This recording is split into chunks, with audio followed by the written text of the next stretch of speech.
Hello friends. Another topic in the chapter salaries is leave encashment. First of all, what is leave encashment?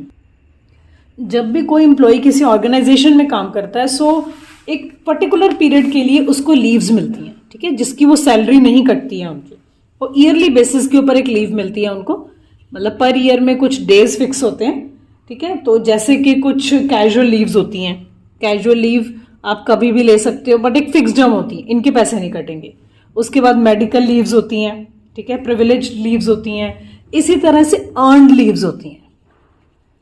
Earned leave क्या होता है कि अब employ जो है अपनी इस लीव को, फॉर एग्जांपल एक साल में 6 दिन या 7 दिन या 8 दिन मिलते हैं, उन लीव्स को इकट्ठा करता है, वो लीव नहीं लेता, राइट। और रिटायरमेंट के टाइम के ऊपर उसको जो दिनों की लीव उसने नहीं ली, उसको ऑथोराइज्ड थी बट उसने लीव नहीं ली, तो उसको उसके बदले में मनी प्रोवाइड कर दी जाती है। सो एम्प्लॉय क्या करता है, अपनी मेडिकल लीव्स को कलेक्ट करता है, प्रिविलेज्ड लीव को कलेक्ट करता रहता है, सो दैट जब भी आगे जरूरत पड़े वो उसको लीव को लेता रहे। बट कुछ केसेस ऐसे होते हैं जहां पर एम्प्लॉयज लीव को एनकैश करवा सकते हैं। एनकैश का मतलब क्या हुआ, आपने लीव नहीं ली तो आपको रिटायरमेंट के टाइम पर उसके पैसे मिल जाएंगे। So employee can even encash his accumulated privileged or earned leaves, or he can get a salary for the said period of the leave. So such receipt of salary by the employee from the employer in lieu of accumulated leaves, जो उसने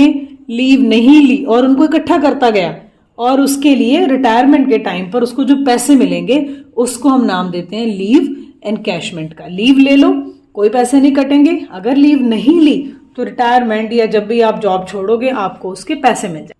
अब इसमें important point है कि ये जो encashment है वो एम्प्लॉय ड्यूरिंग द सर्विस भी ले सकता है, और या फिर रिटायरमेंट के टाइम पर भी ले सकता है, या उसको कोई एकदम जरूरत पड़ गई तब भी वो ले सकता है, ठीक है। But in case of death of the employee, तो जो भी उसकी सैलरी बनती है इन लीव्स की, वो हम उसके लीगल हायर्स को देते हैं। जो भी उसकी फैमिली मेंबर्स हैं, जो उसके लीगल हायर्स होंगे, डेथ के बाद उसको मिलेगा, अदरवाइज एम्प्लॉय कभी भी ले सकता है। अब लीव एनकैशमेंट के under the income tax act कुछ इंपॉर्टेंट प्रोविजंस हैं, उनको देखते हैं हम। अब हमने जैसे बात करी कि लीव एनकैशमेंट आप ड्यूरिंग सर्विस भी कर सकते हो, रिटायरमेंट के टाइम पर भी ले सकते हो, और डेथ में भी ले सकते हैं, तो लीगल हायर्स को मिलता है। सो फर्स्ट केस हो गया जब आपने लीव एनकैशमेंट लिया ड्यूरिंग द सर्विस, आपकी सर्विस अभी चल रही है, रिटायरमेंट नहीं आई है, और बीच में ड्यू टू सम इमरजेंसी वो बंदा कहता है कि मुझे आप इसके मेरी जो पुरानी लीव्स हैं उनके पैसे दे दो, तो यहां पर एक इंपॉर्टेंट पॉइंट है, ये फुली टैक्सेबल हो जाता है। जब भी आप सर्विस के बीच में ही अपनी लीव्स ले लेते हैं, दैट इज फुली टैक्सेबल सबके लिए, चाहे वो गवर्नमेंट एम्प्लॉय हो चाहे वो नॉन गवर्नमेंट एम्प्लॉय हो, सबके लिए it is going to be fully taxable. Both, for both it is going to be fully taxable. तो आपने गवर्नमेंट एम्प्लॉय है, नॉन गवर्नमेंट एम्प्लॉय है, उससे कोई फर्क नहीं पड़ता, it will be taxable for both. अब सेकेंड सिनेरियो ये हो गया जब आपने सर्विस के ड्यूरिंग ही लीव ले लिया।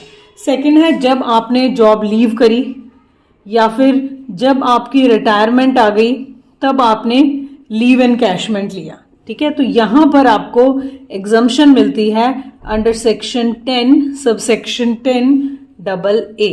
कुछ लिमिट्स हैं, उन 4 लिमिट्स को में से जो मिनिमम होगा वो अमाउंट जो है आपकी एग्जम्प्ट हो जाएगी, ठीक है। बट इसके लिए आपको 2 केसेस चेक करने पड़ेंगे। क्वेश्चन में लिखा है आप गवर्नमेंट एम्प्लॉय हैं कि नॉन गवर्नमेंट एम्प्लॉय हैं, क्योंकि दोनों में प्रोविजन अलग है। गवर्नमेंट एम्प्लॉय हैं तो यहां पर आप मेंशन करेंगे पूरा का पूरा लीव एनकैशमेंट जो होगा फुली एग्जम्प्टेड होगा, यहां पर आपको कोई टैक्स नहीं पे करना। गवर्नमेंट एम्प्लॉय अगर रिटायरमेंट के ऊपर लीव एनकैशमेंट लेता है, और नॉन गवर्नमेंट एम्प्लॉय है तो हमारे पास 4 लिमिट्स हैं जो हम आगे पढ़ेंगे। उन लिमिट्स में से जो भी लीस्ट होगा वो लीस्ट आपका एग्जम्प्टेड होगा, बाकी की अमाउंट जो होगी वो टैक्सेबल होगी। जैसे आपने ग्रेचुटी में करा, पेंशन में करा, हम एक अमाउंट को एग्जम्प्ट करते हैं, बाकी का टैक्सेबल हो जाता है। नाउ थर्ड सिनेरियो हो सकता है कि जब एम्प्लॉय की डेथ हो जाती है, तो डेथ के बाद वो खुद तो लीव एनकैशमेंट नहीं ले सकता बट उसके फैमिली मेंबर्स या लीगल हायर्स लेंगे। तो यहां पर भी क्या है, इसको भी हम सेम सेक्शन में लेते हैं, बट यहां पे पॉइंट है it is fully exempted in the hands of legal heirs, पूरा तरह से एग्जम्प्टेड है, उनको इसके ऊपर कोई टैक्स नहीं पे करना।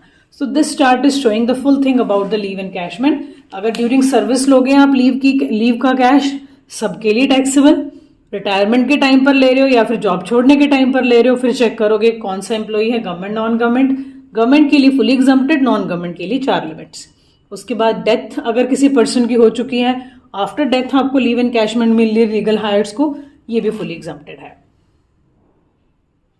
इन चीजों को हम एक एक बार थोड़ा डिटेल में स्टडी कर लेते हैं। तो ये हमने पॉइंट अच्छे से कर लिया कि अगर आपने सर्विस के बीच में ही कोई भी एनकैशमेंट ऑफ लीव लिया, चाहे वो लीव आपकी पुरानी एक्यूमुलेट हुई है या करंट ईयर की लीव है, उससे कोई फर्क नहीं पड़ता। It will B fully taxable under the head salaries. हम सैलरी हेड ही पढ़ रहे हैं, सो सैलरी हेड के अंडर ही ये पूरा का पूरा टैक्सेबल हो जाएगा, बिकॉज वो एम्प्लॉई है, अलाइव है, वो सर्विस कर भी रहा है, बीच में उसको मनी चाहिए, उसके लिए फुली टैक्सेबल हो जाएगा। So it will be taxable as salary income of the employee for the previous year. कौन से प्रीवियस ईयर में? जिस साल में उसने वो अमाउंट लिया है, निकलवाया है जिस साल में, उस साल में वो उसके लिए टैक्सेबल हो जाएगा। सेकेंड थिंग आती है कि जब आपका लीव एनकैशमेंट रिटायरमेंट के टाइम पर हो रहा है, तो हमने ये पढ़ लिया under section 10 sub section 10A। अगर गवर्नमेंट एम्प्लॉय है तो उस केस में हमने कहा ये फुली एग्जम्प्टेड है। अब गवर्नमेंट एम्प्लॉय कौन से होते हैं? एम्प्लॉयज ऑफ सेंट्रल गवर्नमेंट, ये नोट कर लो, employees of state government, employees of local authority, statutory corporation, public undertaken. उनको इस पर्पज के लिए गवर्नमेंट नहीं मानते हैं। So just make a mention over here, just note this point, सिर्फ employees of central government, employees of state government, ये 2 employees हैं जिनको यहां पर लीव एनकैशमेंट का पूरा एग्जम्पशन मिलेगा। बाकी अगर employee local authority, statutory corporation या फिर पब्लिक सेक्टर अंडरटेकिंग का है, तो इस पर्पज के लिए हमने उसको एग्जम्पशन नहीं देना। So very important point. अब आते हैं इसके ऊपर, ये जो हमारी 4 लिमिट्स क्या हैं? ये है कि जब आप जॉब लीव कर रहे हैं, रिटायरमेंट का टाइम आ चुका है, उस टाइम के ऊपर आपको जो है आपने लिया और आप नॉन गवर्नमेंट एम्प्लॉय। एक इंपॉर्टेंट पॉइंट और भी है, ये जो हमने सेक्शंस करे, यहां पर आपका section 10 sub section 10A clause 1 apply होता है, और यहां पर आपका section 10 sub section 10AA clause 2 apply होता है। तो जब भी आपने सेक्शंस मेंशन करने हो, कोई थ्योरी का क्वेश्चन है, तो वहां पर आप ये सेक्शंस भी लिख सकते हैं। तो अभी हम इसको डिटेल में करते हैं, नॉन गवर्नमेंट एम्प्लॉय और taking the leave encashment eight the time of retirement. Okay, अब आपको क्वेश्चन में लिखा हुआ है कि नॉन गवर्नमेंट एम्प्लॉय है। सो अगर कोई non government employee leave encashment ले रहा है at the time of retirement और लीविंग द जॉब, तो आपने लीस्ट ऑफ द फॉलोइंग जो भी होंगे उनकी आपने एग्जम्पशन लेनी है। ठीक है, इट मीन्स इतना जो लीस्ट होगा वो तो एग्जाम्प्ट हो गया, बाकी का जो होगा वो टैक्सेबल हो जाएगा। और इसका सेक्शन हमने अभी करा है, section 10A sub clause 2, right. अब पहली लिमिट क्या है, देखो, maximum 10 months salary, 10 month salary लेनी है। अब ये सैलरी निकालनी कैसे है? On the basis of average salary drawn during last 10 months.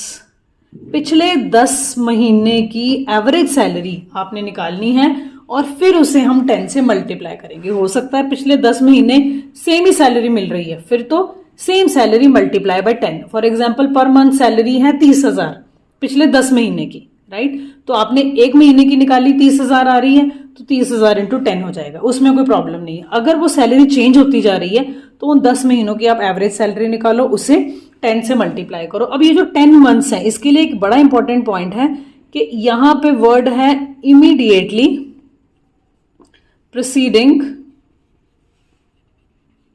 The retirement और लीविंग द जॉब। जिस दिन उसने जॉब छोड़ा उसके इमीडिएटली प्रीसीडिंग 10 महीने लेने हैं।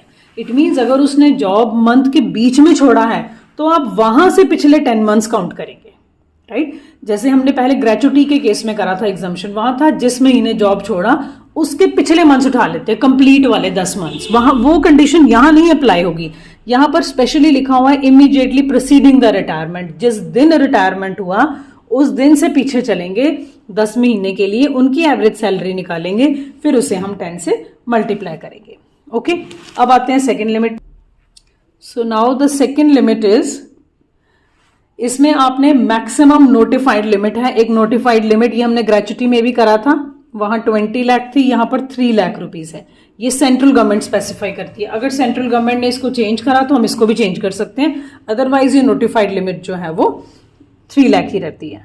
Third limit, actual leave encashment amount received. Actual amount received, आप जिसके ऊपर टैक्स लगाना चाह रहे हैं उसकी कितनी अमाउंट आपको रिसीव हुई है, बिकॉज हमने कहा था exemption can never exceed the actual amount received, तो वो हमारी थर्ड लिमिट है। और फोर्थ लिमिट है हमारी salary for the approved period of leave standing to his credit. कितने मंथ उसके क्रेडिट में है। अब ये क्या है, क्रेडिट में है, इसको हम लिख लेते हैं एक बार, salary for approved period of leave standing to the credit of employee at the time of retirement.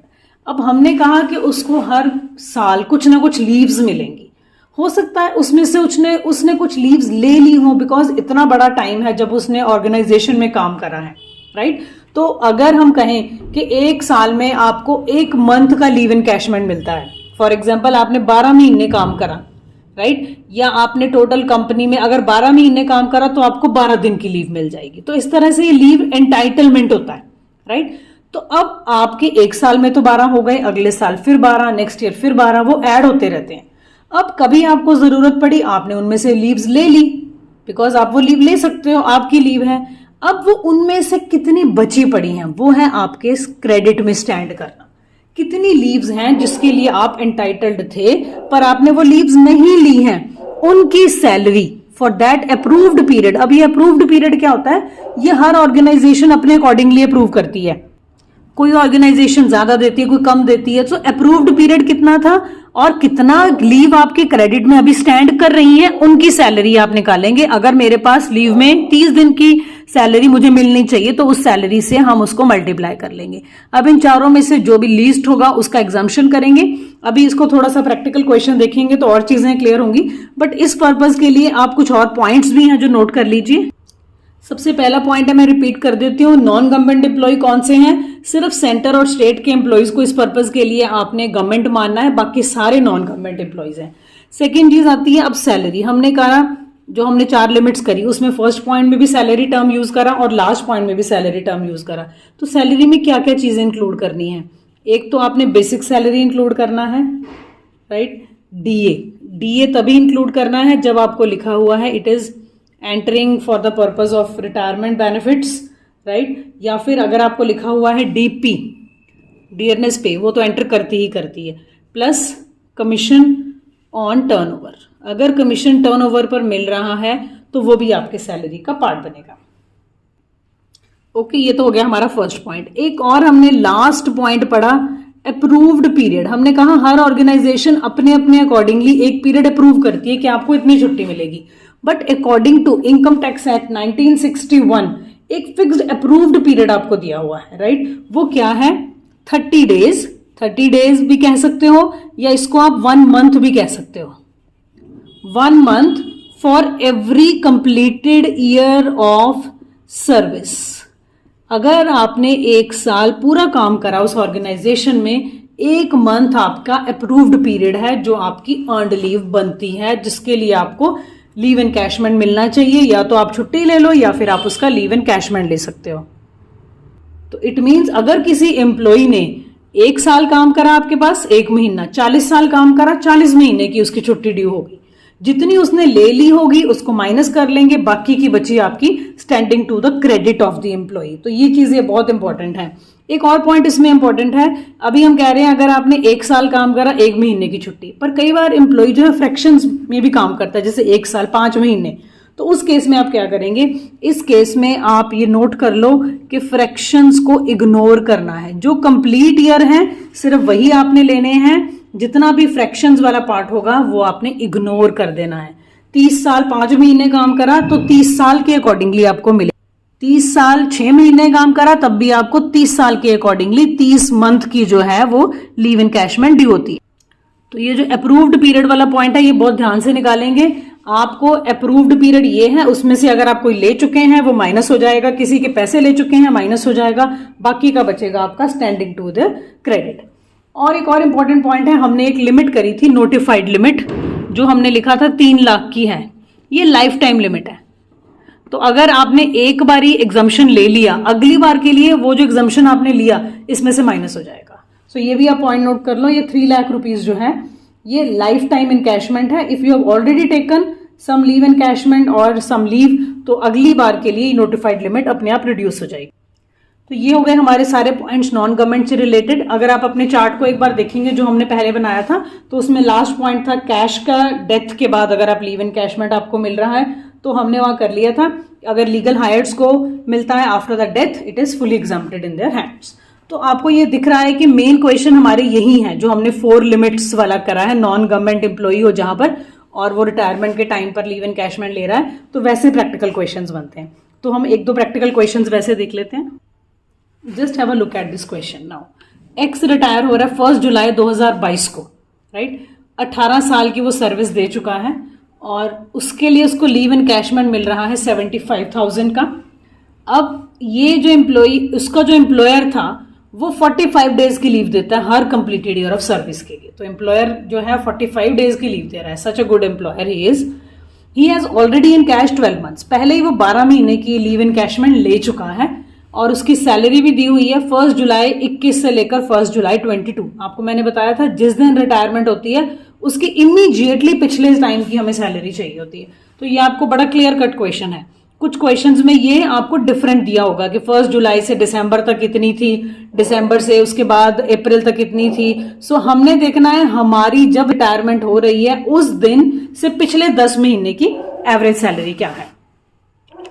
Question में गिवन है कि वो बंदा जो है वो रिटायर हो रहा है, बट ऐसा कुछ नहीं गिवन कि वो गवर्नमेंट एम्प्लॉई है या फिर ड्यूरिंग सर्विस ले रहा है। रिटायरमेंट आ गई है, इट मीन्स रिटायरमेंट के बाद ले रहा है। कुछ नहीं गिवन तो नॉन गवर्नमेंट एम्प्लॉई है। तो हमने क्या करना है, वो 4 लिमिट्स लगा लेनी है। उन 4 लिमिट्स में से जो भी हमें लीस्ट मिलेगा हम उसको टैक्सेबल कर देंगे। तो सबसे पहले आप लिखेंगे लीव एनकैशमेंट रिसीव।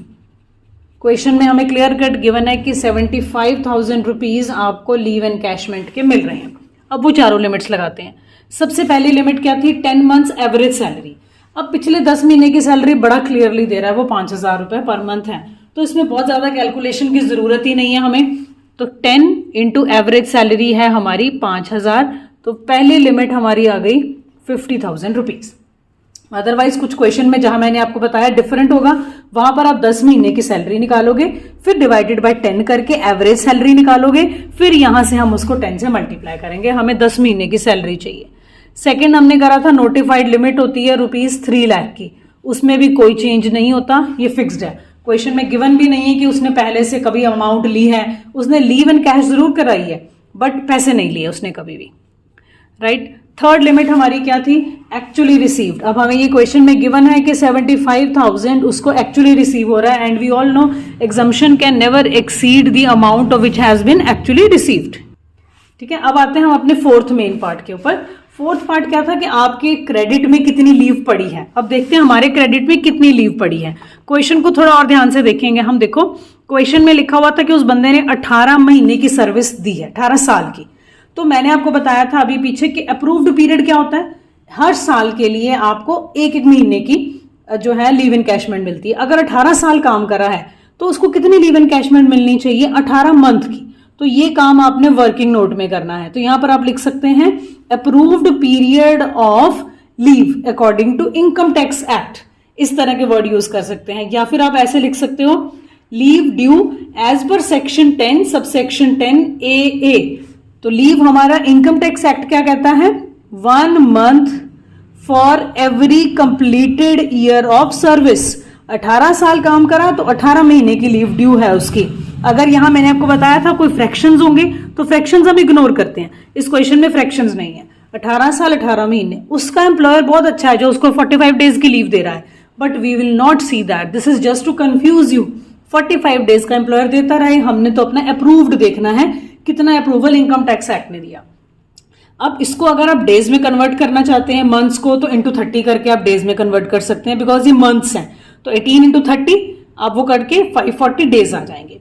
पर क्वेश्चन कहता है कि ऑलरेडी वो 12 महीने की लीव तो ले ही चुका है, तो मैंने 18 महीने निकाल लिए माइनस 12 मंथ्स जो ऑलरेडी वो ले चुका है। ऑफ कोर्स दोबारा उसके पैसे नहीं मिलेंगे, तो अब ये है leave standing to his credit, जिसके उसने पैसे नहीं लिए अब हम उसको इस क्वेश्चन में उसको उसके पैसे दिलवा देंगे। तो 6 मंथ्स को क्या करना पड़ेगा, उसकी सैलरी के साथ मल्टीप्लाई करना पड़ेगा, तभी हमारी जो है फोर्थ लिमिट आएगी। सैलरी क्या है, साल था 5,000 की ही सैलरी है, तो leave standing to his credit is 6 months और 1 मंथ की सैलरी है 5,000। तो 5,000 इंटू 60 जब हम करेंगे तो ये बन रहा है 30,000। अब आप देख लो ये 4 लिमिट्स में हमारा रेट क्या क्या आ रहा है। 50,000, एक आ रहा है 3 लाख, एक आ रहा है 75,000 और हमारा आ रहा है 30,000। अब मिनिमम कौन सा दिख रहा है, ऑफ कोर्स 30,000। 30,000 जो है यहां से जाकर जब माइनस करोगे तो 30,000 is the exempted amount of leave encashment and taxable amount कितनी आ गई, 45,000 is the taxable amount of leave encashment. ये आपका क्वेश्चन है, राइट बस इससे ज्यादा टिपिकल क्वेश्चन नहीं होते हैं, बट कुछ क्वेश्चंस ऐसे होंगे जब आपको डेज में काम करना पड़ेगा, क्योंकि आपको ये डेज दिए होंगे कि वो बंदा इतने दिन ले चुका है, तो उसमें कुछ नहीं है प्रॉब्लम, बस 18 इंटू 30 करेंगे, वहां से आपके पास डेज निकल कर आ जाएंगे, माइनस जितने दिन वो ले चुका है। ये जब दिनों में कन्वर्ट हो जाएंगे तो उनको आप डिवाइडेड बाय 30 करके मंथ्स में कन्वर्ट करेंगे और 5,000 या जो भी आपको सैलरी गिवन होगी उससे आप मल्टीप्लाई कर लेंगे। So this is all about the non-government employee leave encashment. Thank you.